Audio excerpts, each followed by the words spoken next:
Valamit visszavágok belőle, de valamit.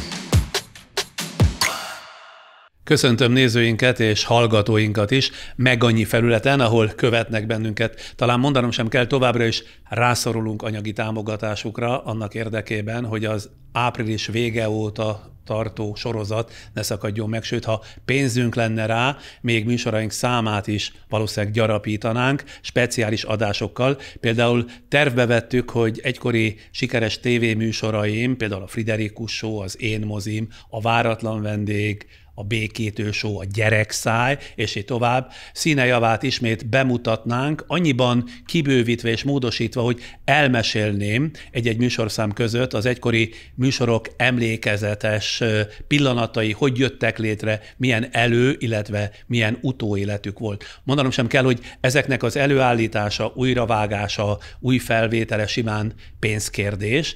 Az önök anyagi támogatásának összes lehetőségét részletesen leírva a YouTube-on és a Facebookon is megtalálják, és előre is köszönöm, hogyha támogatásunk mellett döntenek. Az alkalmat megragadva azt is kérem, hogy szíveskedjenek feliratkozni, akik rendszeresen néznek bennünket, mert ez a feliratkozás is némi áttétellel pénzre váltható. Ma is hosszabb adással jelentkezünk, a mindjárt kezdődő nagy interjú után is kapcsoljuk majd a zeneteraszunkat, ahol Beri Áron gitárművész fog játszani, nem is akárhogy. Na és akkor most következzen a mára szánt téma és interjú a vendéggel. 9 évvel ezelőtt, 2012. június elején egy féltékeny férj, aki rendőrtiszt volt, szerelemféltésből lelőtte az országos hírű kardiológus főorvost, majd magával is végzett. A korabeli újságbeszámolók szerint az orvos felesége és lánya nehezen tért magához a merénylet után. Ez a gyilkosság tette előbb kényszervállalkozóvá, mára sikeres üzletasszonnyá, a tragikus események idején alig 22 esztendős Apró Annát, aki az áldozatul esett főorvos egyetlen gyereke. Az addig is sok mindenbe belevágó színészettel, balettel, társas tánccal, versenyszerű aerobikkal, modellkedéssel, majd jogi tanulmányokkal is próbálkozó, és nem mellesleg 17 évesen a füredi Anna bál szépének is megválasztott, szinte mindenben sikeres lány, a két családot is érintő dráma után a felsoroltak alapján akár többféle menekülő utat is választhatott volna, ő viszont tapasztalatok és üzleti jártasság nélkül úgy döntött, átveszi és megpróbálja legalább megmenteni az orvosi tevékenysége mellett vállalkozó szellemével is úttörőnek számító orvosapja jól jövedelmező cégeit. Kevesen jósoltak neki sikert, ám mára nem csak a megöröklött üzleti birodalom virágzik, de a lányt saját jogon is igen eredményes vállalkozóként, üzletasszonyként tartják számon. Hogy a tragédia mellett van-e és mennyi a veszteség oldala a sok győzelemnek és nyereségnek, erről fogunk beszélgetni ma este Apró Annával. Hogy van, Anna? Rendkívülen izgulok. De tényleg? Mitől? Igen, sajnálom, nem tudom. Olyan szűk körülmények között vagyunk, semmi, még csak kamerák se látszódnak, itt ülünk egy asztalnál és beszélgetünk. Tudom, igyekszem majd lelazulni. Van tétje ennek a beszélgetésnek a maga életében? Nincs tétje, de azért szeretném, hogy jól sikerüljön. Na most nehéz helyzetben vagyok, mert egy súlyos tragédiával nehezített beszélgetésre készülünk, bár nem ez a tragédia a beszélgetés tárgya, de mégiscsak egy csomó minden ebből következik, ilyes formán nem lehet kihagyni ennek a beszélgetésnek a menetéből. Kérdezem, hogy nem tépek-e föl mára már talán begyógyult vagy begyógyulni látszó sebeket, szóval kérdezhetek-e bármit, feljogosít-e rá? Igen, feljogosítom rá. Nyilván nem könnyű nekem, és nagyon ritkán megválasztom az alkalmakat, amikor erről úgymond hajlandó vagyok beszélni, vagy én is felkészültnek érzem magam, hogy beszéljek róla, de szerintem értelmesen és finoman körbe tudjuk járni a témát. Na akkor bevezetésként rövid életrajzot mondanék önhöz is, túl az eddig elmondottakon. Tehát Apró Anna Keszthelyen született 1989-ben, 32 éves. Apja a Zalaegerszegi Kórház, majd a Balatonfüredi Szívkórház kardiológus főorvosa volt, anyja főiskolai nyelvtanárként dolgozott, de jelenleg már a családi cég, a Kora Egészségügyi ZRT vezérigazgatója. Itt akut kardiológiai beavatkozások történnek szívinfarktus, szívritmuszavar és szívelégtelenség esetén. A cég éves árbevétele legutóbb 945 millió forint volt. Apró Anna a gimnázium éveket követően némi kitérő után 3 évig az ELTE állam- és jogtudományi karára járt, de ezt az egyetemet nem fejezte be. Diplomát a budapesti International Business School Management szakán szerzett angol nyelven. Stimmel? Igen. Kezdjük akkor egy kicsit az előéletével. Édesapja, ahogy utána olvastam, aligha volt mindennapi embernek mondható, igen sikeres volt mind a szakmájában, mind pedig a vállalkozásában. Mit gondol, mi lehetett a titka apja sikerének? Elsősorban úgy gondolom, hogy édesapám végtelenül intelligens volt, nagyon-nagyon keményen dolgozott, nem feltétlenül a legkönnyebb közegből származott, tehát ő azért egy vidéki, falusi fiú volt, akiben nagyon, nagyon élt az a vágy, hogy legyen belőle valaki, hogy vigye valamire ebben az életben, de ugye már az édesapja is orvos volt, tehát náluk a családban elvárás volt, hogy mindkét fiúnak orvosnak kell lennie. Ezek szerint van egy testvére is. Igen. Az édesapjának. Tudom, hogy apa nagyon szenvedett, amíg az orvosira járt, és nagyon meg kellett magát erőszakolnia, hogy a sötét szobában végigvigye azt az 5 évet is, ami még ugye utána következik, de úgy gondolom, hogy nagyon, amikor már befogadta a tudást, akkor egyszerűen nagyon szépen összeállt a fejében, és rendkívül komoly munkabírása és teherbírása volt. Tehát én egész gyerekkoromban végignéztem, ahogy ő iszonyatos mennyiséget dolgozik, először ugye csak a Zalaegerszegi kórházban, és hogy szépen lassan felfejlődött, de valami mindig hajtotta belülről. Rendkívül sok érdeklődése volt, és mindig is kereste a lehetőségeket. És aztán valahogy, hogy a rendkívüli vagy a sok érdeklődés az mit jelentett? Tehát, hogy miközben orvoslást végzett, de a vállalkozások iránt is már akkor nyitott volt? Nyitott volt, de inkább úgy mondanám, hogy teljesen szerteágazó. Tehát például imádta a régi pénzeket, imádta a régészkedést, imádta Egyiptomot, a búvárkodást. Tehát nagyon nyitott volt a világra, és minden érdekességre, amit ez a világ adhat nekünk. És igazából nyilván az üzlet adta magát. Azt kell, hogy mondjam, a kardiológia az orvostudománynak eleve egy jól jövedelmező része, tehát hogy szerencsére pont ez az ágazat, amit meg is talált, és egy idő után látta akár az egészségügyben is a problémákat, hol tudna segíteni, hol tud egy kicsit a magánszféra is besegíteni, akár a kórházaknak, és ahogy ugye ez mind a kettőjüknek jövedelmező volt, így valahogy kölcsönös előnyön alapult? Mindig kölcsönös előnyön alapult, igen. De apja egyébként szerette a pénzt? Tehát valamilyen módon fontos szerepet játszott a pénz az édesapja életében? Igen, azt kell, hogy mondjam, igen. Nem az a típus volt, aki szeretett volna márkás ruhákban járni, nem ezt ő soha nem tartotta sokra, de talán azt az elismerést, amit a sikeresség hoz magával. És egy bizonyos fajta biztonságot is, és egy visszaigazolást az élettől, hogy igen, jól megy. Találtam egy 2004-ből származó cikket, amiben elég élesen kikelnek az akkoriban induló orvosi vállalkozások, köztük a szívinfarktusok kezelésében újszerűnek számító eljárásokat, ahogy akkor írták, kimazsolázó magánosítási folyamat ellen. Jól sejtem, hogy az apja után megörökölt, ma is virágzó vállalkozások alapját ezek az akkori politikai támadások keresztüzébe került úttörő cégek jelentették? Igen, egy. Igen, ez egy cég volt? Ez egy cég, amiről itt jelen pillanatban beszélünk, és ennek biztos, hogy köze volt a privatizációhoz. De ezt nem feltétlenül gondolom, hogy ez káros lenne, vagy akár ne érné meg hosszú távon ugyanúgy az állami intézménynek, mint a magánszférának is. Mi volt akkoriban a támadások alapja? Van, amikor egész egyszerűen nem feltétlenül támogatták a privatizációt Magyarországon, nem szerették, megvoltak az ellene szóló érvek. Én saját szempontomból soha nem láttam ebben semmi kivetnivalót, és az, hogy a munka, amit végeztünk, az kifogástalan, vagy amit ő végzett, és kifogástalan volt, ez számomra sose volt kérdés, de nyilván adott egy támadási felületet, hiszen nagyon jó üzlet volt, és azt kell, hogy mondjam, ebben mindig benne van az, amikor valaki előre tör, akkor szeretné valaki visszahúzni. Röviden meg tudná azt fogalmazni, hogy mi is volt az, amit privatizált az édesapja, tehát az állami egységből, amit kivett, és amit ő maga csinált? Ez egy hemodinamikai labor. Az mit jelent? Tehát fennáll mondjuk a helyzet, hogy van egy kórház, akinek mondjuk nincsen kellő szakértelme, vagy esetleg nagy értékű gépe ahhoz, hogy akut infarktust tudjon például ellátni, és ilyenkor megbíz egy vállalkozót úgy, hogy nincsen hozzá embere, és nincs pénz, hogy ezt hozza létre.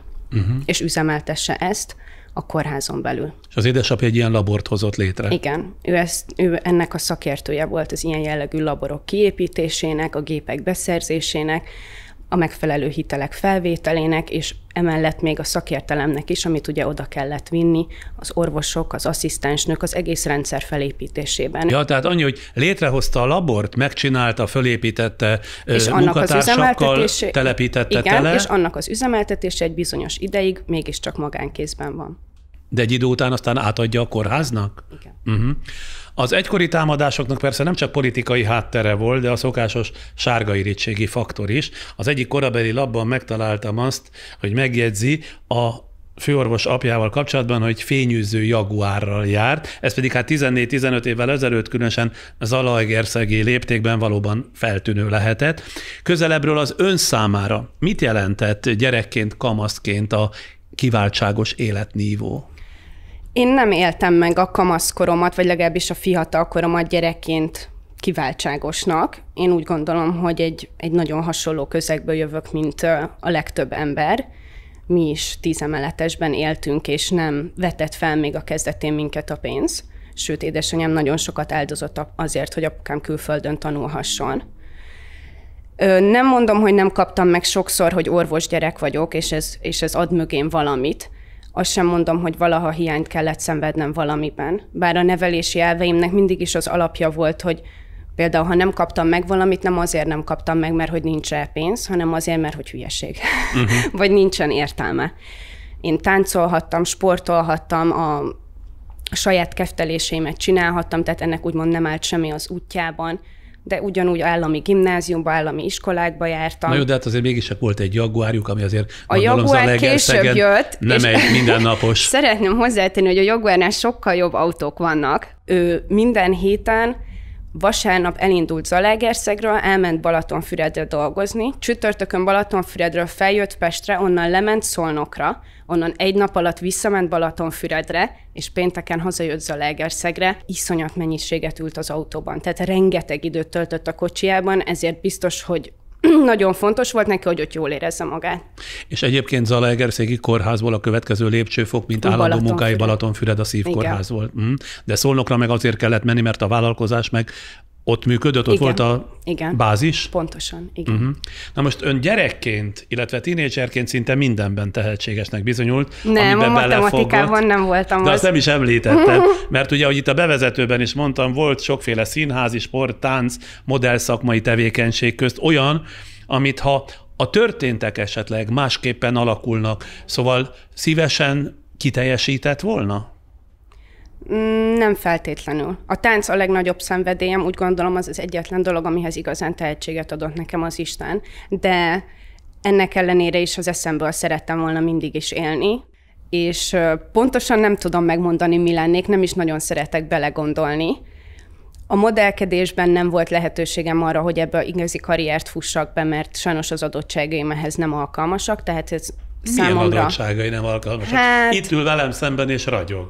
Köszönöm szépen, de nem vagyok 175 centi magas, és az arcom sem volt megfelelő ahhoz, hogy úgymond Párizsban, New Yorkban valóban dolgozhassak. Én az ázsiai piacra voltam jó pénzt keresni. Igen, és mert érettségi után ugye rögtön belekezdett ebbe a nemzetközi modellkarrierbe. Hogyan tudta meggyőzni a szüleit, hogy 18 évesen például elengedjék Kínába, Malajziába, Tajvánra?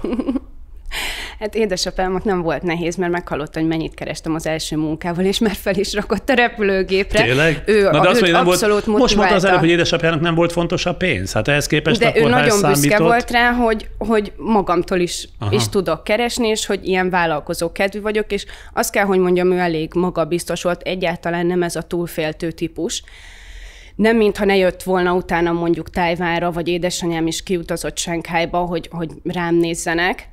Úgyhogy nem volt nehéz meggyőzni. Egyszer jött el az ügynökséghez, ott egy kicsit üvöltöztek egymással, egy kicsit összevesztek, kijavította a szerződést, és utána megnyugodott. És maga hogyan mert belevágni? Hát 18 évesen nem igen lehetett stratégiája az önvédelemre. 18 évesen nem is gondolkodik ilyenekről az ember, szerintem még akkor nincs olyan félelemérzet bennünk. Én csak azt tudom, hogy leérettségiztem, és úgy éreztem, hogy enyém a világ, hogy micsoda kaland lesz. Azt nem mondom, hogy nem rettegtem a repülőgépen, mikor először leszálltam Sánkhájba, hogy Jézusom, mit csinálok itt, és hogy mi lesz most velem, és emlékszem, hogy magam körül körbefordultam, és azt se tudtam, hogy hol vagyok. Teljesen egyedül ment? Egyedül volt? Egyedül mentem, igen. És nagyon, nagyon izgalmas volt, de nagyon sok erő volt bennem, és nagyon fiatal voltam, úgyhogy végtelenül izgalmas. És akkor ez azt jelenti, hogy 18 évesen az ember, ha önvédelemre stratégiát nem épít ki, akkor a kockázattal sem igen számol? Vagy számolt? Nem. Én azt tudom, hogy bármelyik országba jártam, bárhol, mindig tudtam, hogy jutok haza. Mindig volt nálam elég pénz ahhoz, hogy taxit hívjak. Tudtam, hogy kell taxit hívni, és mindig minden nyelven tudtam a címet, ahova mennem kell. Hány nyelven beszélt? Hát Sánkhájba kínaiul, de azt a mai napig tudom. Ha most is leszállnék Sánkhájban, beülnék a taxiba, és mondanám, hogy Wei ni hao, honcha bajszan, akkor tudom, hogy hazavisznek. Akkoriban mennyire kóstolt bele a modell szakma, illetve modell életforma sűrűjébe? Tudott-e azzal azonosulni, vagy megpróbált kívül maradva kívülről szemlélni ezt a világot? Igyekeztem vele azonosulni, és nagyon jól is éreztem magamat benne, ami az utazást, az izgalmakat illeti, az oroszlányokkal való kommunikációt, ami a kezdetekben elég nehéz volt. Oroszlányokkal? Igen, én általában olyan ügynökségeknél voltam, ahol az oroszlányokat részesítették előnyben, tehát a modellszállásokon 10-15-en éltünk együtt, és mondjuk abból legalább 10 lány orosz vagy ukrán volt, úgyhogy egy kicsit meg kellett tanulni oroszul is beszélni, mert nem feltétlenül szerettek angolul beszélni, vagy nem alkalmazkodtak hozzád, mert ugye te kisebbségben voltál, de magához a munkához relatíve könnyen hozzászoktam, de azt meg kell, hogy jegyezzem, hogy azért ez egy nagyon erős és kemény munka, tehát itt 15 órán át kell kőkeményen dolgozni minden nap, és nem annyira csillogó, és nem annyira arról szól, hogy milyen gyönyörűek vagyunk, hanem hogy rettentő sok ruhát le kell fotózni 12 óra alatt, és rettentő sokszor át kell öltözni, ami egy kicsit olyan, mint egy aerobikóra, és ezt minden nap, a hét minden napján meg kell tenni, hajnalba kelni, egyedül elmenni a tajvani metróval, ahova éppen el kell.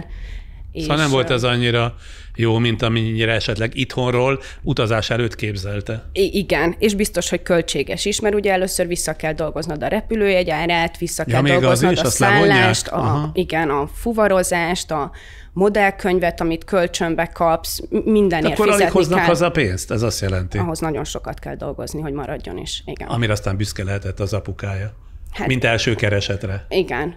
Van olyan története, amit annak idején nem mert volna elmesélni a szüleinek? Egy interjúban ugyanis azt mondta, idézem, rengeteg megpróbáltatás ért modellként. Miféle poklok voltak ezek? Ez volt életemben az első periódus, amiben nem voltam sikeres, ami kifejezetten olyan terepre léptem, ahol nem mentek annyira könnyen a dolgok. A táncban fiatal koromtól kezdve megszoktam, hogy nagyon ügyes vagyok benne, és folyamatosan sikerélmények érnek.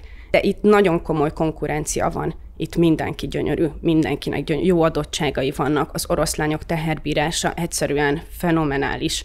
Iszonyatosan képesek dolgozni. Meg voltak ilyen furcsaságok, hogy nem tudom, hogy ásványvizes üvegeket pakoltak a combom mellé, mert hogy akkor az túl nagy, akkor nem tudom, túl nagy volt a combom, és ezért ilyen ásványvizes üvegeket pakoltak el, hogy ne látszódjon a képen. Hát én sem értettem. Mert a tánc miatt ugye izmos voltam. Kellett igen. Ez, és kicsit vastagabb volt, vagy izmosabb volt a lába. Izmosabb volt a lábam, és akkor éppen ez nem tetszett nekik. Akkor volt valaki, hogy miért látszik ennyi fehér a szememből. Akkor ugye nem tudom, akkor mindig volt valami. Én nem találkoztam előtte olyannal, hogy velem valami gond lenne. Ha belenéztem a tükörben, nem gondoltam előtte azt, hogy miért nem vagyok 175 centi, miért nem csontosabb az állam, miért nem kaptam meg ezt a munkát.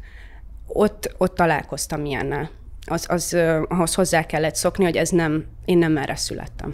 Ilyen értelemben csalódás is volt? Tehát ön hosszabb távon gondolta ezt a szakmát, a modell szakmát, vagy pedig eleve nem túl nagy illúzióval vágott bele? Nem vágtam bele nagy illúzióval, úgy tekintettem rá, hogy az egyetem előtt utazhatok és felfedezhetem a világot. Akkor ugye 1 év vagy másfél év után otthagyta ezt az egész modellpályát. Elkezdtem az egyetemet. Be kellett iratkozni, nem lehetett többet halasztani, és alapvetően is ez volt a megegyezés. És mekkora váltás volt a modellvilághoz képest beülni az egyetemi padokba? Nagy váltás volt. Ugye megszoktam előtte egy nagyon izgalmas életet, ahol 3 hónaponta új országokat fedezhettem fel, új ételeket, új kultúrát, új emberek vettek körül, másfajta piac volt, másfajta munka, és aztán hirtelen egyszer csak le kellett ülni, és tanulni kellett valamit, ami finoman fogalmazva is relatíve száraz és nehéz. De komolyan gondolta a jogi pályát? Abszolút komolyan gondoltam. Maga az élmény, az egyetem, ahol rendkívül értelmes emberek beszélnek hozzám nagyon komoly témákról, ez egy hatalmas élmény volt, de jóval ingerszegényebb lett a közeg, igen. Miért hagyta ott 3 év után az egyetemet? Ennyi élettapasztalat mellett talán kevésnek érezte, vagy milyen szempont volt az, ami amellett döntött, hogy mégiscsak 3 évet ott hagy? Azután döntöttem így, hogy édesapám elvesztette az életét, tehát úgy éreztem, hogy nagyon sok időt venne el tőlem, hogy a munkára kell, hogy figyeljek, hogy túl nagy és túl hosszú távú időbefektetés lenne tőlem elvégezni ezt az iskolát, amikor az élet valami mást követel tőlem, és hogy egész egyszerűen gyorsabban kell, hogy tudáshoz jussak, hogy eredményes legyek abban, amit csinálnom kell. 2012. júniusában, ahogy mondtam a bevezetőben, a sajtó nagy megdöbbenéssel tálalta, hogy a Balatonfüredi Szívkórház főorvosát szerelemféltésből agyon lőtte egy helyi nyomozó, aki ezután magával is végzett.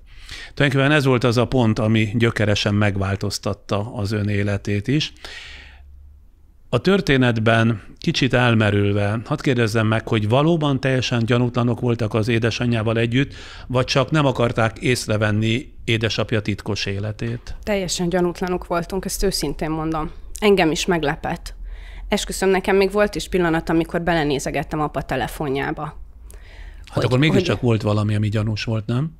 Nem, azt hiszem, ez csak így nem is tudom, a megérzésem, vagy talán a kíváncsiság. Az egy dolog, ami talán elgondolkoztatott, hogy miért nincs gyenge pontja, hogy nem ivott, nem dohányzott, apukám olyan dolgos volt, és mindig is hiányoltam belőle, hogy hol a gyengeség, hogy hol van, amiben ő egy kicsit rossz.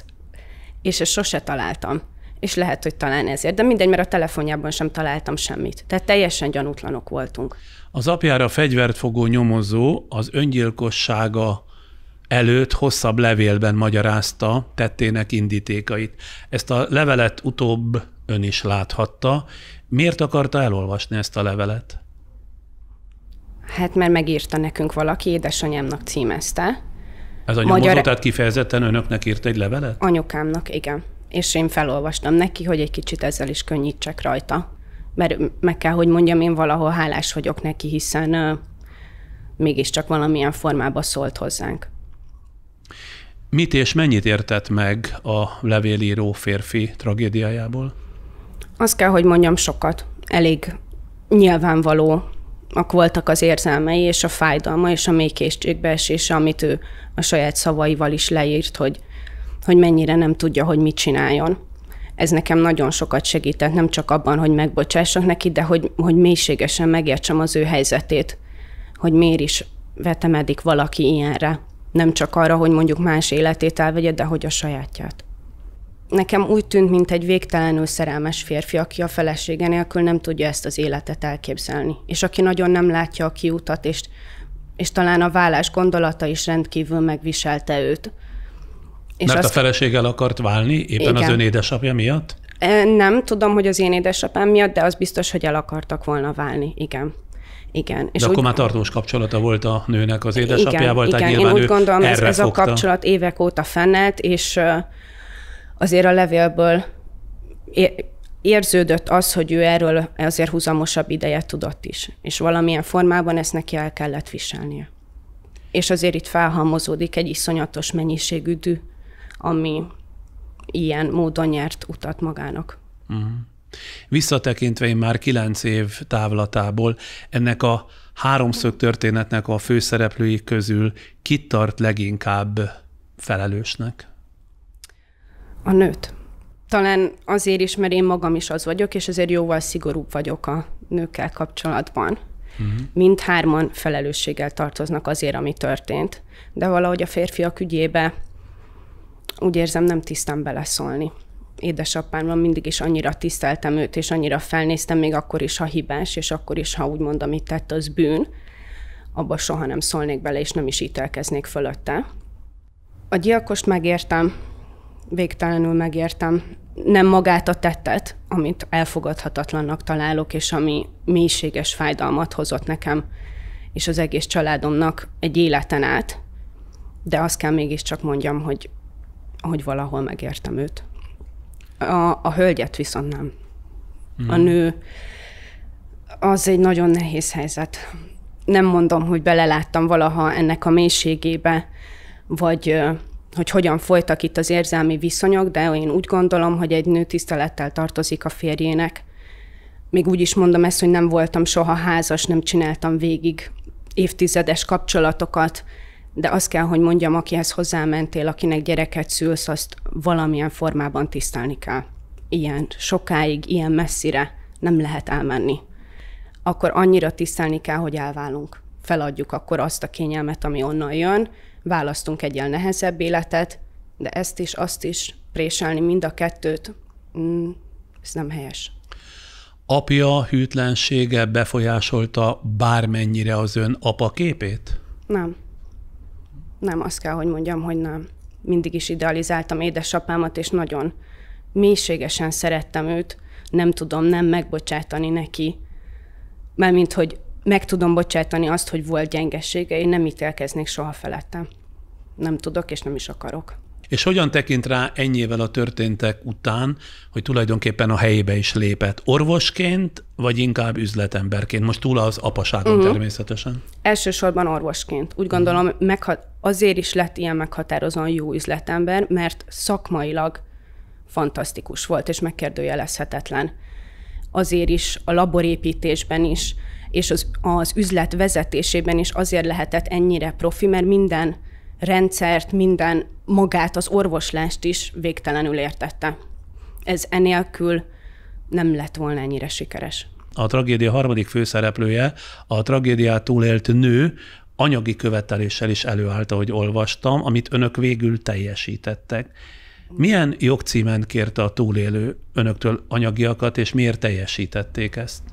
Hát ő úgy érezte, hogy mi tartozunk neki, de ettől függetlenül valóban jogilag, üzletileg volt érdekeltsége egyik kisebb cégben, és számlázott bizonyos dolgokat, aminek az összegére továbbra is igényt tartott. Tehát az édesapjának az egyik üzletében neki volt valami részaránya? Igen. És azt kérte kifizetni? És dolgozott ott, igen, és azt kérte kifizetni. És ezt önök kifizették, ahelyett, hogy pereskedtek volna esetleg, ugye? Igen. Gyorsabb és könnyebb kiútnak éreztük ezt, még akkor is, hogyha van ennek egy ilyen rossz szájíze. Jobban esett volna, vagy talán egy kicsit könnyebben feldolgozható lehetett volna az egész procedúra vagy tranzakció, hogyha édesanyám részesül valamiféle bocsánatkérésben. A nő részéről? Igen, ennek én nagyon örültem volna. Ez nem történt meg, és így azt kell, hogy mondjam, elég szomorú és elég anyagias lett ez a történet, ami számomra érthetetlen. Én nem voltam jelen, mert engem elragadtak volna az érzelmek egy negatív irányba, de édesanyám és én is úgy éreztük, hogy jobb ezt így lezárni. Nyomon követő, hogy mi lett ezzel az asszonnyal? Nem. Nem? Nem. Tehát semmit nem tudom, mert volt egy 5 éves kisfiús, ugye? Igen. Aki félárvaságra jutott így módon. Igen. Arról sem tudok, hogy mi lett a gyerekkel. Nem. A gyermekére, mint úgymond valaki olyanra gondolok, aki velem hasonló mélységű tragédiát élt át. Áldozat lett és velem együtt valahol áldozat, igen. És nem is tervezi fölvenni a nővel a kapcsolatot? Soha, semmilyen körülmények között. Olyan nagy még a düh meg a harag önben? Nem vagyok rá kíváncsi. Na most emlékszik-e arra a pillanatra, amikor a tragédia után viszonylag gyorsan el kellett dönteniük, hogy megkísérlik-e továbbvinni az apai vállalkozást? Egyáltalán volt-e több út? Volt-e az is esetleg az alternatíva egyik része, hogy nem, eladják az egészet úgy, ahogy van? Ez is lehetett volna egy alternatíva, de meg kell, hogy mondjam, megszabadulni dolgoktól majdnem olyan nehéz, hanem nehezebb, mint átvenni. Az én szemszögemből nem létezett más döntés és más út, mint hogy ezt meg kell próbálni. De 22 évesen honnan volt ennyi bölcsessége? Ez nem bölcsesség. Egyszerűen meglátja az ember az elé tornyosoló munkamennyiségét, és realizálja, hogy ha megszabadulni vágyik, akkor is végig kell vinni a munkát. Mert maga a hagyatéki eljárás, maga az öröklés folyamata le kell, hogy záródjon. És hogyha ez jól sikerül, vagy legalábbis valamennyire sikerül, akkor igazából a lényeg, a munkának a nagy része le is van tudva. Tehát egy percig sem merült az föl önökben, sem az édesanyjában, sem önben, hogy inkább gyorsan eladják, és túl lesznek ezen az egészen? Bennem soha. Lehet édesanyámban igen, de bennem soha. Én nagyon-nagyon messzire elmentem volna ezért. Nem azért, hogy sikerüljön, vagy nem azért, mert hogy milyen fényes jövő vár majd rám, mert az enyém lett. És valaki olyantól kaptam, akit mindennél jobban szerettem. Engem csak akkor az volt a lényeg, hogy próbáljuk meg. Csak ennyi, próbáljuk meg. Együtt döntötték el, vagy ön maga meghozta ezt a döntést? Én magamban nagyon határozottan meghoztam ezt a döntést, és én nem mondom, hogy ráerőltettem édesanyámra, de lehet, hogy aztán rá is erőltettem, de higgyel, nem volt más járható út. És ennyire bízott magában az édesanyja, illetve ennyire nem bízott senki másban? Egymásban bíztunk, és igen, a felelősség valahol mégiscsak a mi vállunkat nyomta, és nem beszélve arról, hogy ugye itt nagyon záros időn belül a laborunk működését helyre kellett állítani. Itt jöttek a betegek, itt mi vállaltunk egy felelősséget, egy kötelezettséget a kórház felé, az emberek felé, a munkavállalóink felé, és közös érdek volt azt, hogy ezt meg tudjuk valamilyen formában menteni. Itt ugye nagyon sok támogatást kaptunk tőlük, ahol segítettek nekünk egyáltalán, hogy mi merre, hány méter, az orvosaink, az asszisztensnőink, akár a kórház részéről is kaptunk segítséget, tehát mindenki abba az irányba dolgozott, hogy ez menjen tovább. És mit gondol, vajon miért nem akarhatta az apja, hogy ön lépjen a helyébe? Mert mintha ezt gondolná, az egyik korabeli cikkből nekem legalábbis ez derült ki. Ő azt nem szerette volna, hogy orvos legyek, vagy legalábbis nem erőltette soha, hogy az legyek, az úgy gondolta, hogy nem feltétlenül egy nőnek való szakma, de nem hinném, hogy különösebb gondja lenne vele, hogy ma én ülök itt, hiszen az egyszem gyereke vagyok, mégiscsak az enyém lett. Volt a vállalkozásban a kezdeti időben, tehát amikor ön átveszi, aki azt érzékeltette önnel, hogy ön nem más, mint apuci kicsi lánya, a szó rossz értelmében?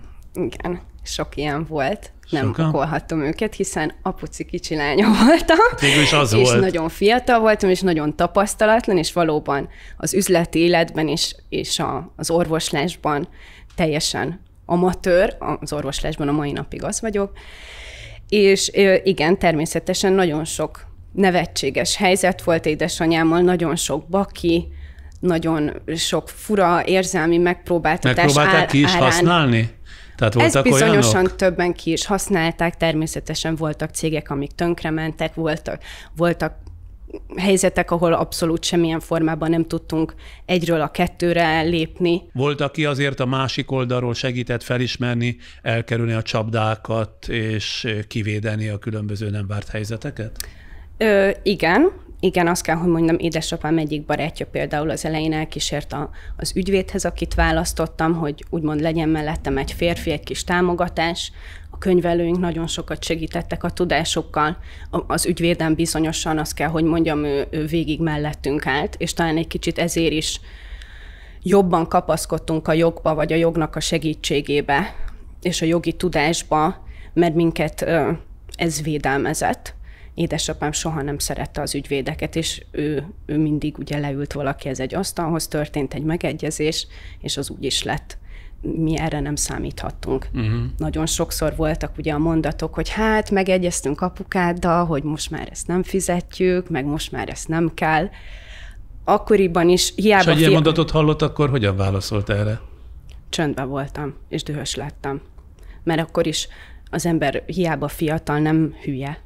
Akkor is tudja, hogy okosabbnak kéne lennie, hogy több tudással kéne, hogy rendelkezzen, hogy mennyi mindent nem tud, amit a másik fél igen, és ezért nem vagyok partner, nem vagyok egy szinten vele is, és annyira szerettem volna felnőni a helyzethez minél gyorsabban, csak hogy már ott legyek, hogy tudjak mit mondani.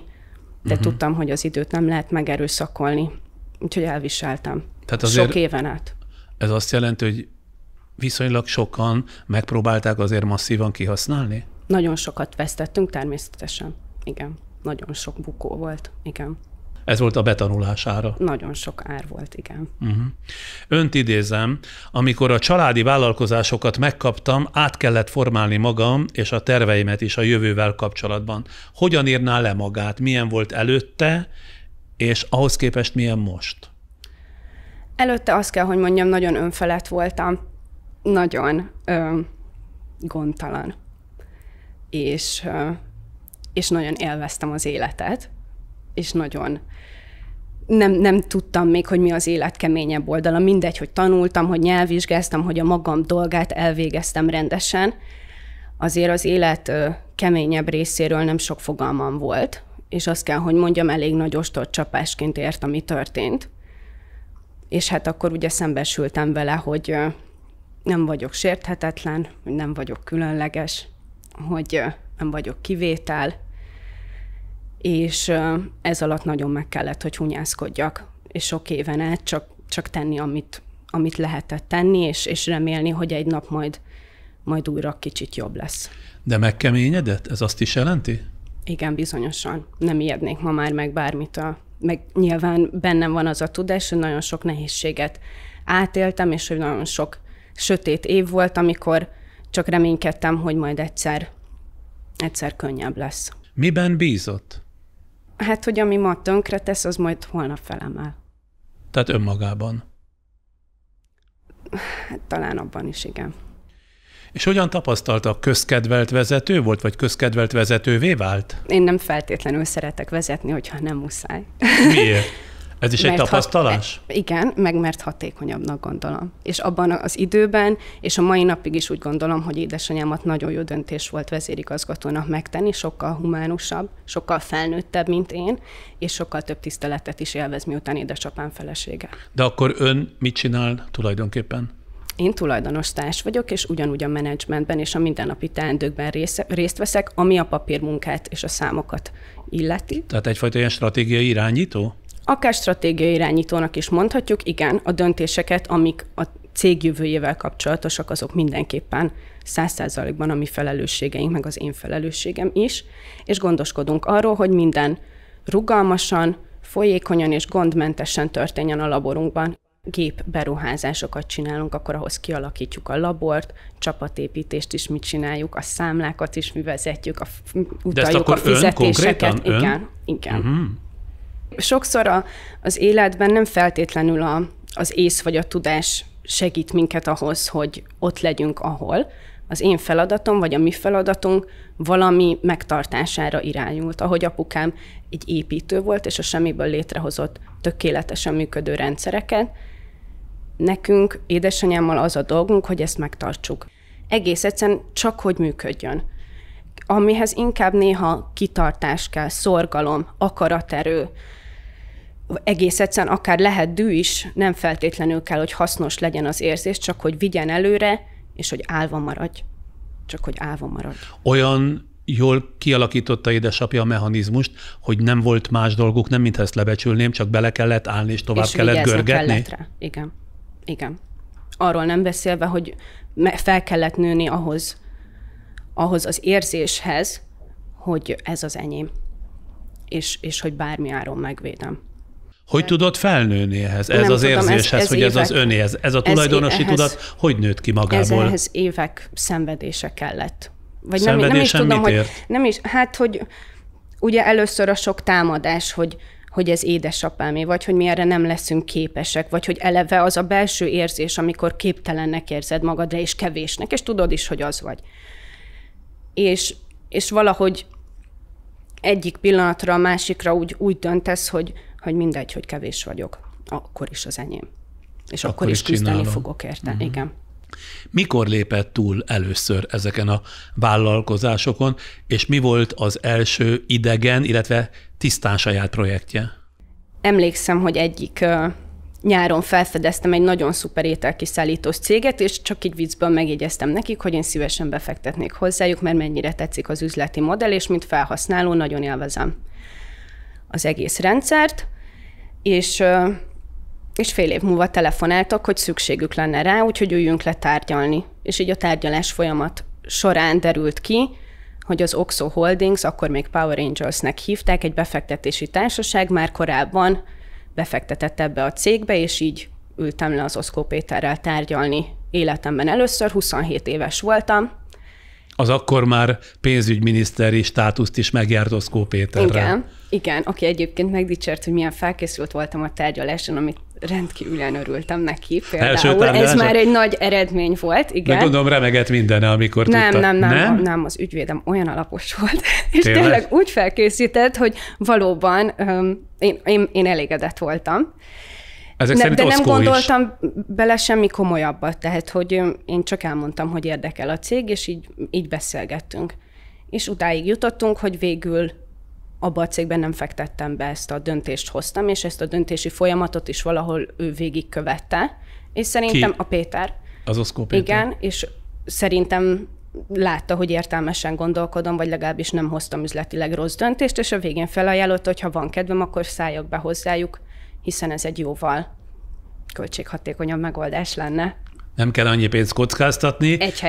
Egy helyre viszont a döntésekben, hogyha kiveszi a részét, akkor előbb-utóbb képes arra, hogy ráláson tanuljon, és, pontosan. És alkalmas legyen arra, hogy tényleg jó helyre tegye a pénzét. Ember mellett ülhettem, akik viszont rendkívül értelmesek, tapasztaltak, és igazán kemény üzletemberek.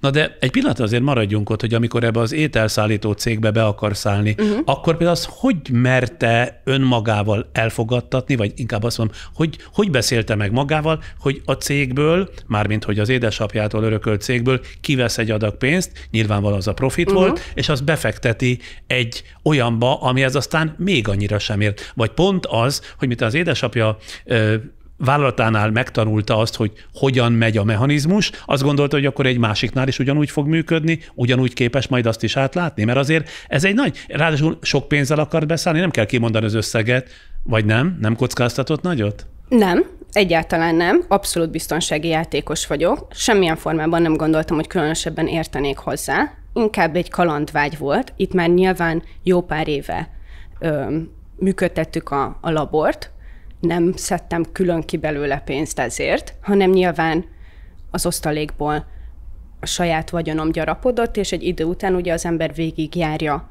azokat az utakat, hogy kötvény, hogy bank, hogy lekötés, hogy esetlegesen részvénycsomag, mindenféle olyan, akár ingatlan, bármilyen olyan segítséget, ahol biztonságosan tudja az infláció ellenében is megtartani a pénzt, és maradt egy kis adag. Nem túl sok, olyan, ami, hogyha esetleg a kútba megy, vagy én rossz döntést hozok, még mindig olyan, ami nem belefér. Fáj, belefér, és vissza tudom keresni. És akkor ez lett volna, ami ment volna az ételfutár cégbe? És ez ment volna, igen, ami az ételfutár cégbe ment volna, vagy mehetett volna. Tehát nem gondoltam, hogy én most itt megváltom a világot, egész egyszerűen csak arra sodort az élet, és összességében bátortettnek gondolom, tehát kellett hozzá venni egy mély levegőt, de ha belegondolunk, akkor jóval kevesebb kockázat van beszállni egy alapba, egy csoporthoz, mint abba, hogy én mondjuk egyedül szeretnék megfinanszírozni egy cégnek bizonyos részét, vagy bizonyos távú működését. Na, az valóban rizikósabb lett volna. Ilyen értelemben ad hoc döntéseket mind a mai napig nem hoz, vagy nem szeret hozni? Beszállni valahová, jelentősebb tőkét kockáztatni, nem, vagy inkább nem megfontoltabb típus? Megfontoltabb típus vagyok, igen. De nagyban hallgatok az intuíciómra is. De nem szeretem a pénzszórást, igen. És az Oszkó cégnél tartósan mi lett a dolga? Az Oszkó cégnél eleinte csak az igazgatósági tanácsban vettem részt. Mit csinált ott? Ott minden hónapban, vagy legalábbis minden héten válogatunk cégeket, attól függ, hogy épp mennyi jön, videóinterjúk során, és ott milyen értékeljük. Célból? Befektetési célból. Ja, tehát jelentkeznek cégek, és kérnek valamiféle befektetendő tőkét. Igen, pontosan. És akkor először írásban tudnak jelentkezni, ezeket leszelektálják, ezeket nem mi szelektáljuk, hanem mi már csak a videóinterjúra meghívott cégeket látjuk, amit otthon meg tudunk nézni egy ilyen saját felületen, és értékelhetjük a cégeket, hogy reálisan van-e jövőjük, szeretnénk-e őket megnézni élőben. És a szavazással végül is a legjobbakat behívjuk, és egy igazgatótanács keretében élő prezentációt tartanak, pitchelnek nekünk, és utána közösen megbeszéljük, hogy tetszik-e vagy sem. Támogatják-e vagy sem. Igen. És ebbe már rögtön bevette Oszkó Péter magát? Olyan jól sikerült az első találkozás az ételszállító cégnél? Többször tárgyaltunk, szavazott az igazgatótanács arról, hogy szeretnének-e maguk között látni, tehát úgymond a belső döntéshozatali folyamat az rendesen végbe ment, de szívesen láttak engem. És ön azóta is ott dolgozik? Ezt nem feltétlenül hívom munkának, hiszen ez nem egy reggel 8-tól 5-ig tartó munka, de igen, most pár héttel ezelőtt mentünk a tőzsdére, úgyhogy most már NYRT vagyunk, és igen, én továbbra is igazgatósági tag vagyok. Előnyös külsejét és üzleti tapasztalatait ugye nagyon szívesen használta az RTL Klub a Cápák című vállalkozói reality showban. Véleménye szerint, és itt általában kérdezem, az üzletéletben mekkora szerepet játszanak a külsőségek? Tehát a stílus, a megjelenés, a modor. Sokat. Azt kell, hogy mondjam. Ez nem minden, természetesen, tehát nem tudunk a semmit eladni csupán külsőségekkel, de azért valljuk be, hogy igenis megítélünk embereket, főleg egy első találkozásnál, egy üzleti találkozásnál azzal, ahogy megérkezik, hogy késik-e, hogy néz ki, hogy ápolta, hogy felkészülte, kialudta magát, hogy azzal, ahogy beszél, ahogy a véleményét formálja, és azzal is, ahogy kezet fog. Még azzal is? Az nagyon fontos. Igen. Tényleg? Hogy kell kezet fogni ahhoz, hogy az ember szimpatikus benyomást keltsen? Nekem úgy tanította édesapám, hogy a másik szemébe kell nézni, és úgy határozottan. Hú, maga azért keményen fog. Igen. Ez nem annyira nőies. Nem érdekel. Nem? Higgyel, tehát nagyon sok pozitívumot lehet összegyűjteni azzal, hogyha jól tudunk kezet fogni. Nem kell túl erősen, de nincs rosszabb, mint amikor ez a halkéz. Jó, rendben van, de a kettő közötti átmenő, mert az mégiscsak ön egy nő. Ha egy férfi így fog kezet, azt határozottságnak vélem. Ha egy nő, azt inkább kompenzációnak kicsit. Tévedek? Nem érzem, nem. Én inkább nagyon szeretek határozottan kezet fogni, hogy úgy érezzék, hogy itt vagyok. Azt is érdekel, hogy el lehet-e adni akár a semmit is, vagy majdnem a semmit mondjuk, az imént felsorolt külsőségekkel és látványelemekkel? Egy darabig biztosan. Azért látunk már egy-két ilyen olyan, hát ha nem is valóságos üzletet, de úgymond becsapós üzletet, ami mögött semmi nem volt, és igen, sajnos ezzel is túl lehet élni egy darabig, de nyilván ez nem cél, és nem is nagyon ajánlanám senkinek. És meghal a legjobb ötlet, a legkiválóbb üzleti elképzelés is abban az esetben, ha előnytelen adottságokkal megvert készségek, hiány lévő figura vezeti elő? Hát akkor be kell látnia, hogy mennyire képes és meddig képes vinni az üzletét. Nagyon sok alkalommal fordul elő, hogy az, aki elkezdett valamit, nem csak egy bizonyos szintig képes gondoskodni a cégről. Egész egyszerűen önállóvá válik az ötlet, vagy maga az üzlet, és túlnövi a kezdetleges embert. Akkor váltani kell, el kell engednie, vagy elveszíti. Hogy lehet üzletasszonyként ennyire kiképzett? Én nem vagyok kiképzett. De hát annyira, hogy mondjam, axiómaszerűen mondja ezeket, és én ráadásul sok tekintetben el is fogadom, igazat is adok önnek. Szóval mintha, lehet, hogy ez bebeszélés, mintha azért önbe is genetikai alapon belecsöpögött volna az az üzleti érzék, ami az édesapját is jellemezte. Mert hát azért ilyen gyorsan, így kiképződni, tehát így átlátni, hogy mi az attribútuma, minek kell jellemzőnek lenni egy üzletember, egy jó üzletember esetén, azért az kevés ember tudja elmondani magáról, nem? Nagyon sok céget láttam már kívülről, belülről. Nem is feltétlenül a sajátaimat, hanem például amikor van egy ilyen startup versenyünk, ez a Blast Off verseny, ahol van, hogy 100 céget is át kellett nézni, hogy leszelektáljuk, hogy melyik érdemleges. Nagyon sok vállalkozót, fiatal vagy érettebb vállalkozót láttam beszélni a cégéről, az eredményeikről. Ez most már azért több éve tart. Tehát sok tapasztalatom van ebben, hogy úgymond lássuk, hogy mi az, ami életképes, és mi az, ami nem. És mindegy, mert hogyha mondjuk ebben a pillanatban életképesnek ítélem meg, még az sem jelent semmit. Szokod nagyokat tévedni? A megítéléseiben? Igen, természetesen. Nagyokat is téved, vagy kicsiket? Közepeseket. És akkor levonja a konzekvenciát? Tehát igen. Azt magával megbeszéli, vagy megbeszélik egymással? Igen. Vagy van olyan, hogy mondjuk talán lassabban jutok el arra a következtetésre, amire mondjuk a tapasztaltabb üzletemberek sokkal gyorsabban. De úgy tűnik, mintha élvezné ezt a foglalkozást. Igen, ez sokkal inkább kedvemre való. Mit tart vonzóbb üzleti filozófiának? A saját erőforrásból történő, szabadon, önállóan a partnerektől független vállalkozást, vagy inkább a mások tőkéjével és kockázatával keresett pénzt? Az a nyomás, az igazán megedzi az embert, amikor a saját vállán viseli a felelősséget, vagy azt a nyomást, hogy igenis nagyon sokat kell pénzügyileg, minden szempontból áldozni azért, hogy valami létrejöjjön. Az nagyon megnemesíti az embert. Tehát ezt édesapámon néztem végig. Tehát, hogy ő 10 éven át dolgozott úgy, hogy nem jött semmi eredmény, nem jött pénz, nem volt, csak bele kellett nyomni minden erőt, minden energiát, és nem volt még meg az eredménye, mert egész egyszerűen ehhez ennyi idő kell. Az nagyon, nagyon kemény embereket farag. Míg a más pénzével könnyebb játszani, és jóval kisebb lesz a nyomás. És ennek ellenére azt mondja, hogy az első éri meg, az első variáció. Én az elsőt szeretem a legjobban. Az RTLS szápákban az önnél idősebb és tapasztaltabb üzleti partnerei között is feltűnően magabiztosnak látszott, sőt, ott majdnem mindegyik férfi szóvá is tette, hogy a leghatározottabb férfi közöttünk Anna. Saját magát alakította ilyenné, vagy mindig is ilyen volt? Szerintem ez egy külső adottságtán, hogy nem feltétlenül látszik, hogy belül háború folyik, és hogy én is bizonytalan vagyok, és gondolkodom. És belül egyébként időnként háború folyik? Természetesen, én ott is nagyon izgultam, és nagyon igyekeztem, de azt kell, hogy mondjam, hogy ott abszolút önmagam lehettem. És gondolt már arra, hogy a magabiztosság egy önnel született jellemvonás, vagy inkább az egzisztenciális biztonság, a jólét, amiben része volt, az alakította ilyenné? Velem született. Nagyon remélem. Semmilyen magabiztosságot vagy belső tartást nem nagyon köthetünk a jóléthez, vagy legalábbis én ettől nagyon tartanék. De még mindig nagyon fiatalnak számít, és mint ilyen fiatalnak számító vállalkozó nyilván monitorozza a piacot, hogy kicsit megint az üzletről érdeklődjek. Hol látszik új, mások által még kiaknázatlan lehetőség manapság? Mit gondol erről? Az újszerű fehérje elérését, mint például a tücsök bizniszt.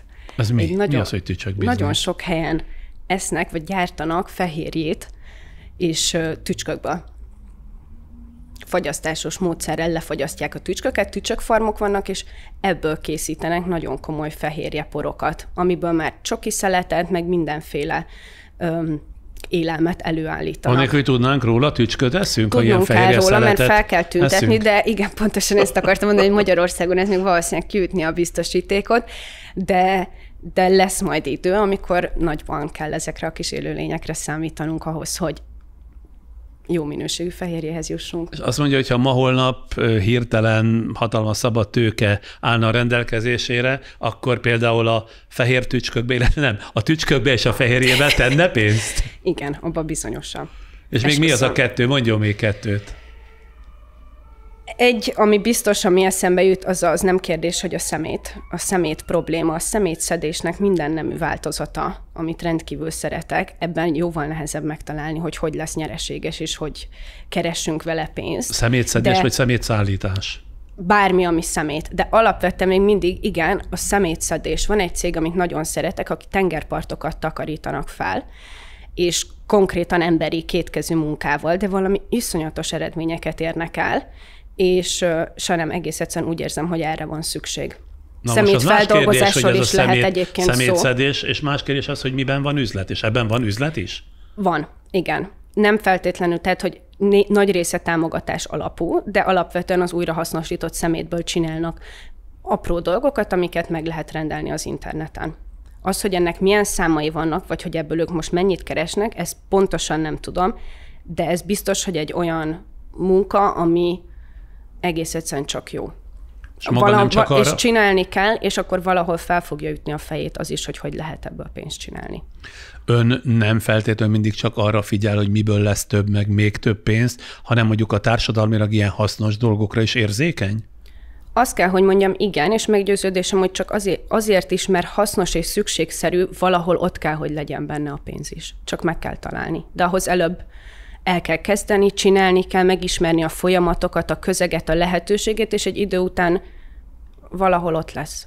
Ha már ezt említette, mi a viszonya a pénzhez? Egy helyen azt mondta, hogy én pénzcsináló vagyok. Nem, én nem pénzvigyázó. Nem Pénzvigyázó? vagyok pénzcsináló.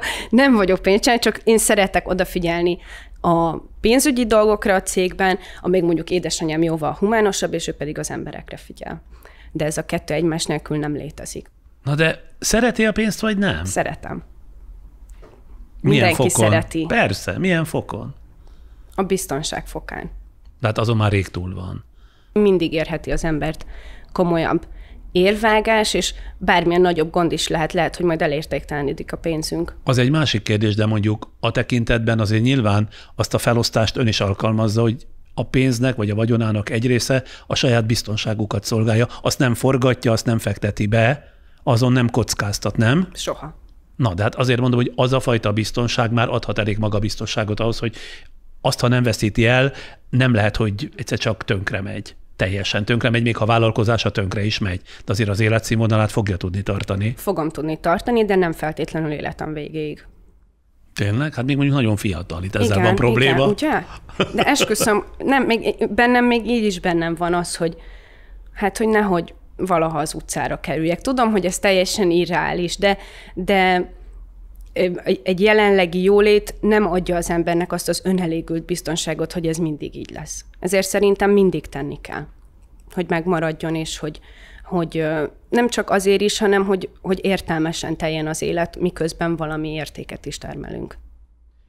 Önre visszatérve már úgy értem, hogy a saját személyes életére nehéz évtizeden van túl, bizonyított önmagának, bizonyított a világnak, de ha szabad erről is érdeklődjek, megtalálta ez a társát? Jelen pillanatban még nem. Vágyik családra, vágyik gyerekre vagy gyerekekre, vagy lát annyi üzleti kihívást egyelőre maga előtt, hogy a családot, ezt a kérdést még nem tartja időszerűnek? Időszerűnek tartom, és nagyon vágyom családra és gyerekekre is. Én a barátaim, szerencsés vagyok annyira, hogy minden barátom már lassan házas, és születnek az egyre aranyosabb és egyre csodálatosabb barátaim kisméretben, és azt kell, hogy mondjam, hogy nagyon ilyen pozitív irítséggel nézem őket, hogy milyen gyönyörű családokat építettek, és hogy milyen szép gyermekeik vannak, úgyhogy ezt nem hagynám ki. Hagyományos házasságot képzel magának? Én hagyományos családi közegben nőttem fel, és ebben is érezném jól magam. És mit keresett azokban a férfiakban, akik eddig részesei voltak az életének? Intellektust, valakit, akivel jó beszélgetni. Ez szerintem nagyon fontos. Valakit, aki teherbíró. Ez mit jelent? Hogy erős személyiség, nem labilis és munkaképes. Ez egy fontos szempont, nem labilis és munkaképes. Ez most egymás után sorolta, és azt gondolom, ennek van jelentősége. Ennek van jelentősége, igen. Uh-huh. Nyilván olyat, aki mellett önmagam lehetek, és aki elfogad engem olyannak, amilyen vagyok. És az könnyű vagy nehéz magát elfogadni? Ha szeret, akkor könnyű. és aki mellett biztonságban tudhatom magam. És mi az, amit nem talált meg bennük, vagy ők nem találtak meg önben? Az, hogy ők mit nem találtak meg bennem, ezt nem tudom, őket kéne megkérdezni. Sokat kérdezhetnék, ha kérdezném? Akiket igazán nagyon szerettem, az nem volt sok. Uh-huh. Az nem volt sok. Mondjuk kettő volt. És valóban az egyik nem akart állni feleségül. Pedig maga szerette volna? Hát hozzá mentem volna. De lehet, hogy okosabb döntés volt, nem. Aha. Milyen státuszú férfi lehetne az, aki önnél egyáltalán komolyan szóba jöhet? Fontos itt a státusz? Ezért kérdezem, hogy fontos-e a státusz? Talán egy kicsit néha tartok is, amikor valaki nagyon mondjuk magas pozícióban van, vagy nagyon komoly státusza van, hogy milyen lenne, ha azt elvenném alóla.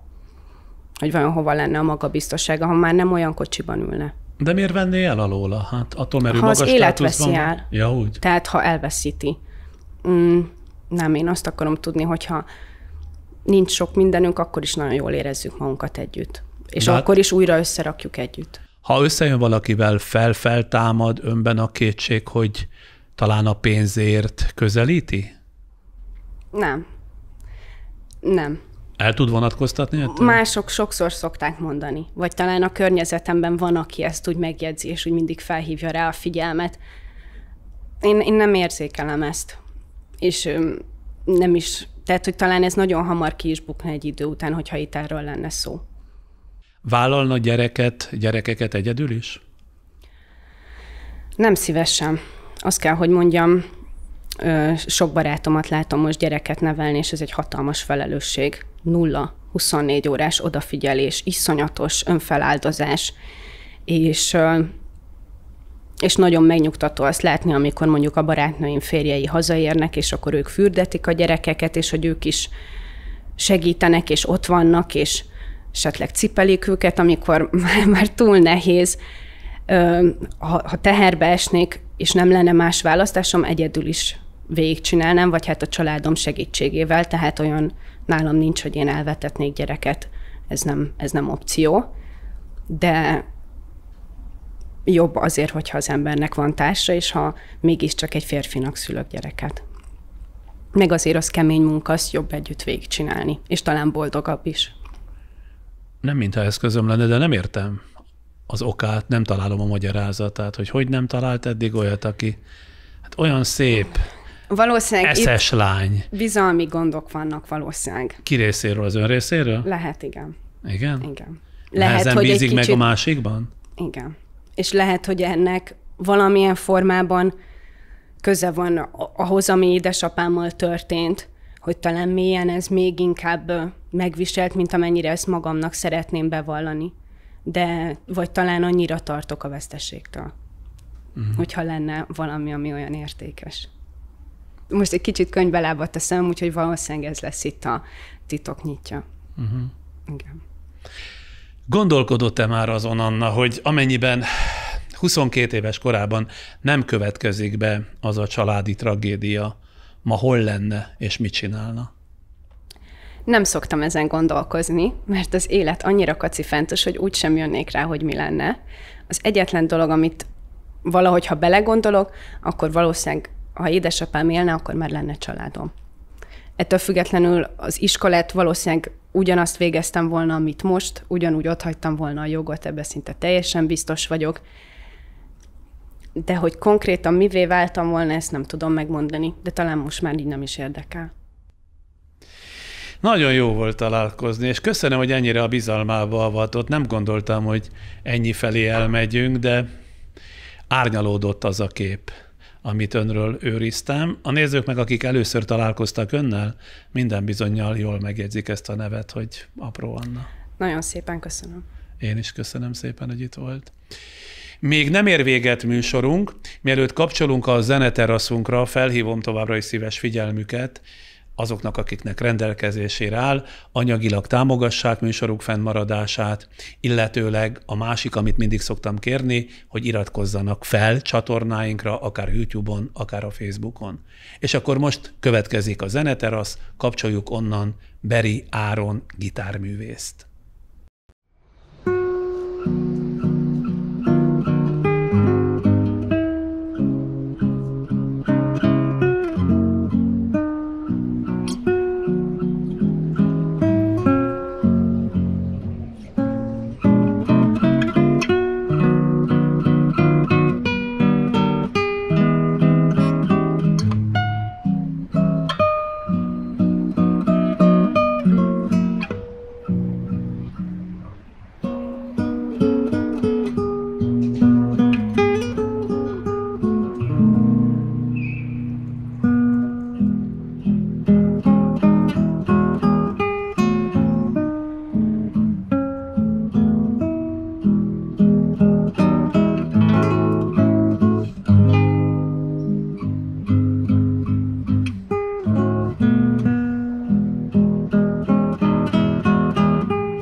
Akit az imént a teraszon láttak és hallottak, Beri Áron gitárművész. Egyáltalán gitárművész? Ugye 20 éves, tehát nagyon fiatal ember. 20 éves korában az ember lehet már művész? Hát a művészet ugye az embernek a belsejéből jön. Én még nem mondanám magam gitárművésznek, inkább azon az úton haladok. A művészség felé, de egyelőre inkább gitáros? Hát így gitáros. Az igen. a helyén való kifejezés? Igen. Úgy tudom, már 6 évesen elkezdett zenélni. Rögtön rátalált a hangszerére, a gitárra? Első perctől kezdve szerelem volt első látásra. Édesapám gitározott, így nem volt nehéz megtalálni. Édesapja képzett gitáros, vagy csak autodidakta, tehát magától tanult? Nem, csak ilyen autodidakta módon. És az alapokat tőle leste el? Igen, ő tanította nekem a alapdolgokat. És ez hogy ment? Apukája gitározott, ön mellé ült, nézte mindkettő kezének a mozgását, és akkor előbb-utóbb leutánozta? Igen, meg ő is azért oda tette az ujjamat, ahova szükséges. Így viszonylag elég hamar meg tudtuk tanulni az alapokat. És akkor egy idő után mindezt iskolai keretek közé rendezte? Klasszikus gitárt azt egy nagyon kevés ideig tanultam zeneiskolában, a középiskola előtt egy fél évet körülbelül. Utána pedig felvételiztem konzervatóriumba, művészeti szakgimnáziumba, így ott tanultam 5 éven keresztül, és ott fejeztem be. A művészeti gimnáziumban kifejezetten zenetagozatra járt, és gitározni tanult? Így van, Czakó Rika tanárnőnél tanultam, klasszikus gitárszakon. Szülei hogyan tudták finanszírozni az ön zenei tanulmányait? Ők mivel foglalkoznak? Eleinte elég nehéz volt, 6-an vagyunk testvérek, aztán apukámnak volt, amikor a munkahelyei nem voltak elég biztosak. Ő mivel foglalkozik? Az eredeti mesterség az kovács, és most már a katasztrófavédelemnél dolgozik, mint kéményseprő. Mint kéményseprő? Igen, tényleg? úgyhogy hozza a szerencsét. És édesanyja? Anyukám pedig nevelőszülő. Az mit jelent, hogy a 6 gyereken kívül még olyan gyerekek, olyan testvérek is vannak, vagy nevelkedtek, akiket állami gondozásból hoztak? Így van. Ezt egy pár éve kezdték el, és azokat az árva gyerekeket neveli, akiknek nincsen szüleik. Ilyen értelemben akkor hány testvére van az 5 édes testvérén kívül? 2. 2? 2. A gyerekek sorában ön a hányadik? Én a 3. vagyok, van 2 idősebb bátyám. És mindegyikük játszik valamilyen hangszeren? Igen, a 2 bátyám elkezdett hegedülni, még gyerekkorukban, a legnagyobb ő feladta, de a kisebbik bátyám ő hegedül, aztán később megtanítottam gitározni. Van egy öcsém, ő dobos, 13 éves, van egy hugom, 18 éves, nekem is nehéz követni őket. Énekel, meg hegedült is, de azt végül feladta. Hát akkor előbb-utóbb összeáll a családi együttes, ugye? Igen. Hogyha nézem, hogy hányfajta hangszeren játszanak, sőt, énekes is van a családban, még ha fel is adta. A bátyja egyetemre jár? A nagyobbik bátyám, ő még egyetemre jár, mérnök informatikus szakon van, és nem sokára végez.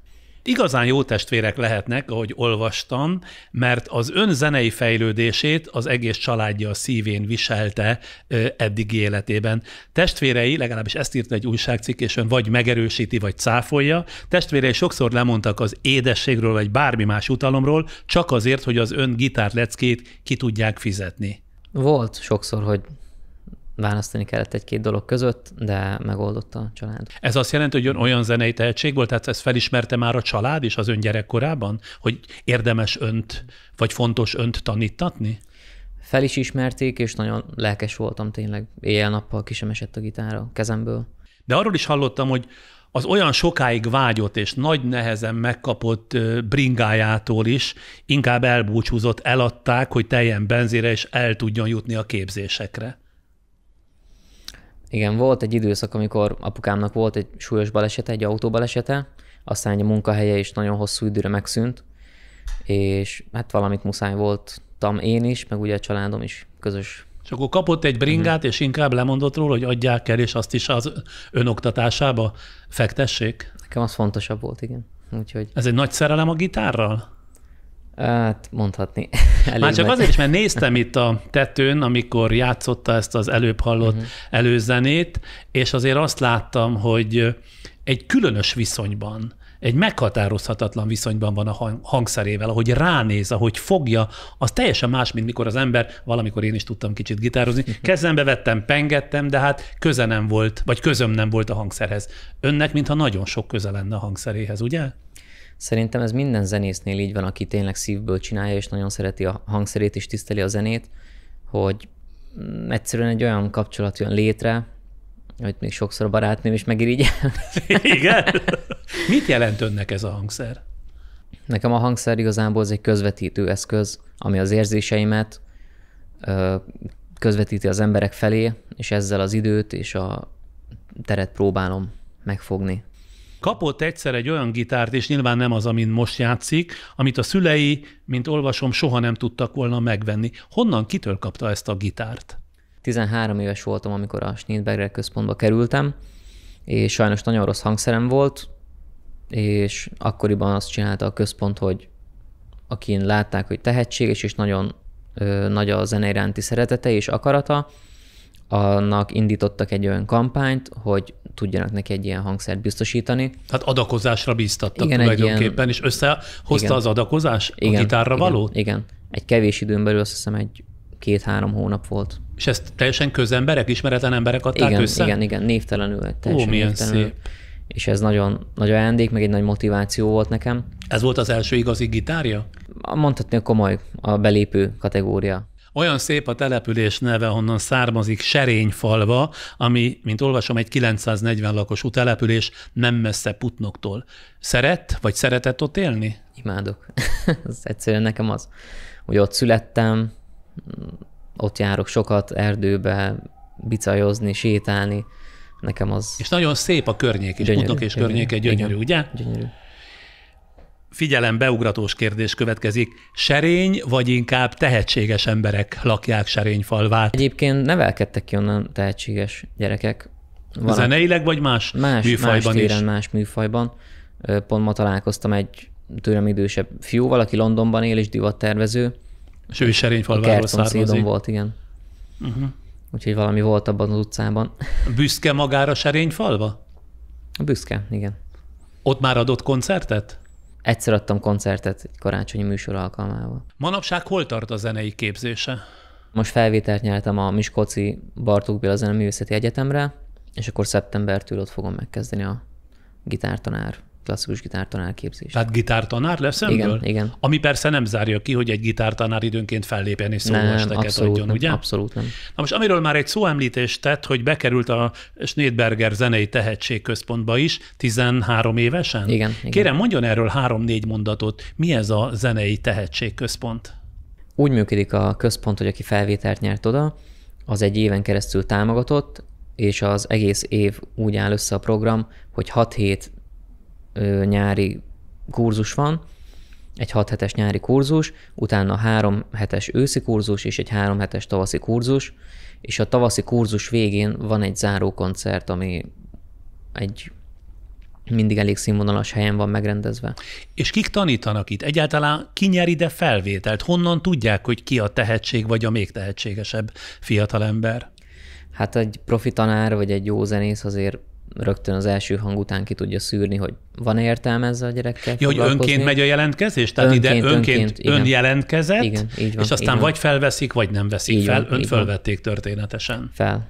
Hál' Istennek. Schneidberger Ferenc tanította személyesen is? Tanította, igen, ő volt a tanárom, illetve László Attila is volt egy kis ideig. Milyen műfajú zene áll önhöz közel? A klasszikus, a jazz, vagy akár még a rockzene is, tehát aki gitárt tart a kezében, azért az sok mindenre vetemethet idézőjelben. Így van. Hát apukám és a szüleim ők rockerek voltak, ugye, abból a generációból valók, így többet rockzene szólt otthon, én ezzel is kezdtem foglalkozni, a rock és a blues zenével, aztán a központban ismerkedtem meg a jazz zenével, a klasszikus zenével, és ami így a legközelebb áll hozzám, az mindennek az ötvözése. Milyen jövőt szeretne magának Áron? Hát szeretnék egy kiegyensúlyozott jövőt, amiben tudok koncertezni, sikeres leszek maga az életben is. Tehát híres zenész lesz? Híres zenész szeretnék lenni, igen. És hát, hogy így minden egyensúlyban legyen. A tanítás, a családi életem és a koncertezés. És ön is segítene tehetséges, de hátrányos helyzetű gyerekeknek, akik a gitárt meglehetősen jól kezelik? Mindenképpen. Állítólag időnként műsorvezetőként is szokott közreműködni. Ez igaz? Volt alkalom egy-két koncerten. Olyan visszafogott, hogy el sem tudom képzelni, hogy kiáll, és akkor csak úgy konferál szabadon? Hát voltak nagyobb koncertek, ahol megkértek, de ott, ahol én is játszottam, úgyhogy Nem hívtak el így külön konferálni. Na de ha van ebben gyakorlat, akkor én szívesen bíztatnám arra, hogy most akkor ön konferálja le ezt a beszélgetést, és konferálja föl egyúttal a második zenét a Zeneteraszról. Az a kamerája ott szembe, ami állványon áll. Nézzen abba bele, és akkor így. Jó. És köszöntsem a nézőket is. Hát, ahogy gondolja. Köszöntöm a nézőket, a ma esti Zeneterasz fellépője Beri Áron lesz. Hallgassák sok szeretettel. És akkor most mondjam a címet? Hogyne, igen. Ott is volt valaki, aki a függöny mögött súgott? Nem, volt papír a kezemben. Ja, jó. Tehát Beri Áront hallhatjuk, aki a Viktória című saját szerzeményét fogja hallani, és még azt is elmondom, hogy a Viktória vízesés ihlette meg. Ezt a dalt. Ezt a dalt.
Mára ennyi volt műsorunk, kérem kitartóan, hogy mind a YouTube-on, mind a Facebookon iratkozzanak fel, lájkoljanak és osszanak meg bennünket, és ha úgy akarják, legközelebb már most szombat este az RTL Klub képernyőjén is találkozhatunk, ahol egy tévéprogramot, az életünk történetét vezetem ismét.